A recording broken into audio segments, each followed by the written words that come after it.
ವಿಜ್ಞಾನ ತರಗತಿಗಳು @VSR YouTube ಚಾನೆಲ್ಗೆ ನಿಮಗೆ ಸ್ವಾಗತ.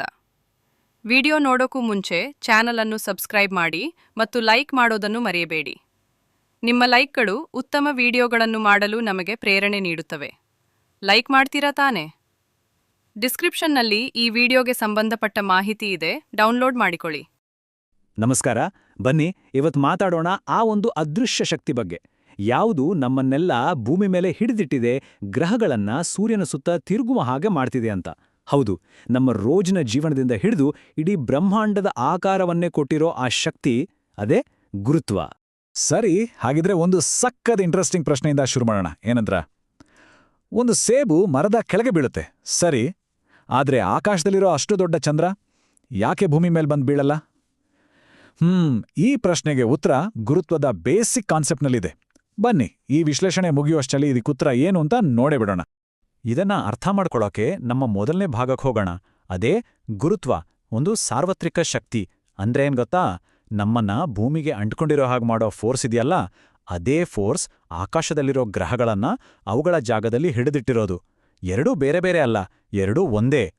ಗುರುತ್ವದ ಹಿಂದಿರೋ ಅಸಲಿ ಐಡಿಯಾ ತುಂಬಾ ಸಿಂಪಲ್.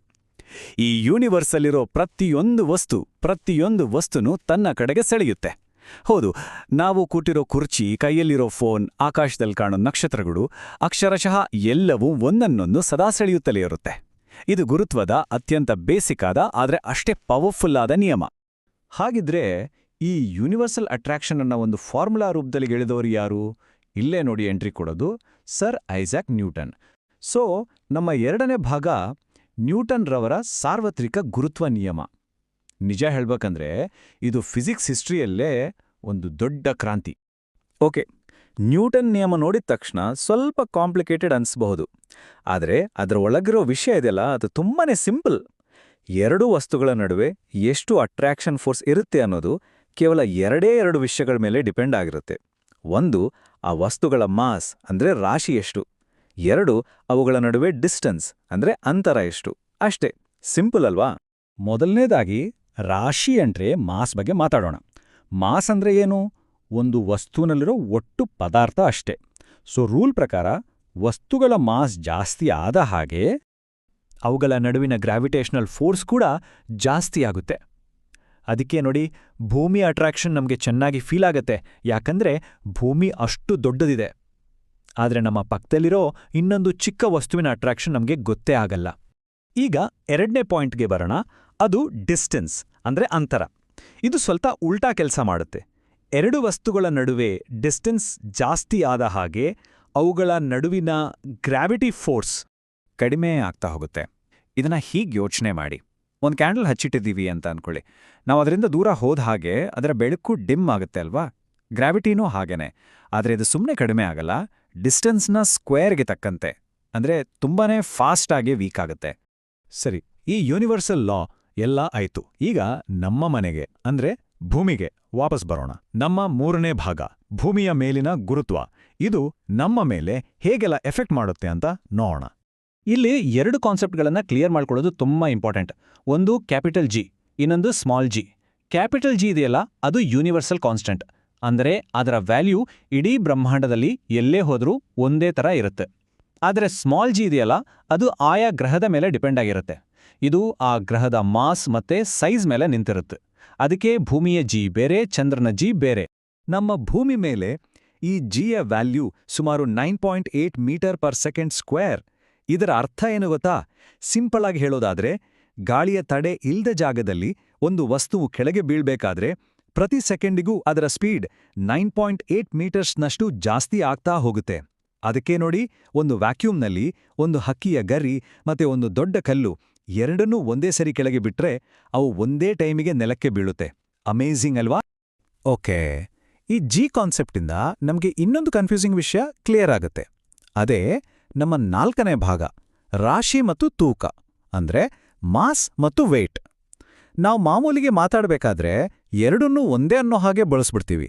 ಆದ್ರೆ ಸೈನ್ಸ್ ಪ್ರಕಾರ ಇವೆರಡಕ್ಕೂ ತುಂಬಾನೇ ವ್ಯತ್ಯಾಸ ಇದೆ. ಮಾಸ್ ಮತ್ತೆ ವೇಟ್ ನಡುವಿನ ವ್ಯತ್ಯಾಸ ತುಂಬಾ ಸಿಂಪಲ್. ನೋಡಿ, ಮಾಸ್ ಅಂದ್ರೆ ರಾಶಿ. ಇದು ಒಂದು ವಸ್ತುವಿನಲ್ಲಿರೋ ಒಟ್ಟು ಪದಾರ್ಥ. ಇದನ್ನ ನಾವು ಕೆಜಿಗಳಲ್ಲಿ ಅಳಿತೀವಿ, ಮತ್ತೆ ಇದು ಎಲ್ಲೂ ಚೇಂಜ್ ಆಗಲ್ಲ. ನೀವು ಭೂಮಿ ಮೇಲಿರಿ, ಚಂದ್ರನ ಮೇಲಿರಿ, ಎಲ್ಲಾದ್ರೂ ಇರಿ, ನಿಮ್ಮ ಮಾಸ್ ಒಂದೇ. ಆದರೆ ವೇಟ್ ಅಂದರೆ ತೂಕ ಅದು ಬೇರೆ. ಇದು ಆ ವಸ್ತುವಿನ ಮೇಲೆ ಗ್ರಾವಿಟಿ ಎಷ್ಟು ಫೋರ್ಸ್ ಹಾಕ್ತಿದೆ ಅನ್ನೋದು. ಇದನ್ನ ನ್ಯೂಟನ್ಗಳಲ್ಲಿ ಅಳಿತೀವಿ. So gravity ಬದಲಾದ್ರೆ ತೂಕನೂ ಬದಲಾಗುತ್ತೆ. ಒಂದು ಒಳ್ಳೆ ಎಕ್ಸಾಂಪಲ್ ತಗೊಳ್ಳೋಣ.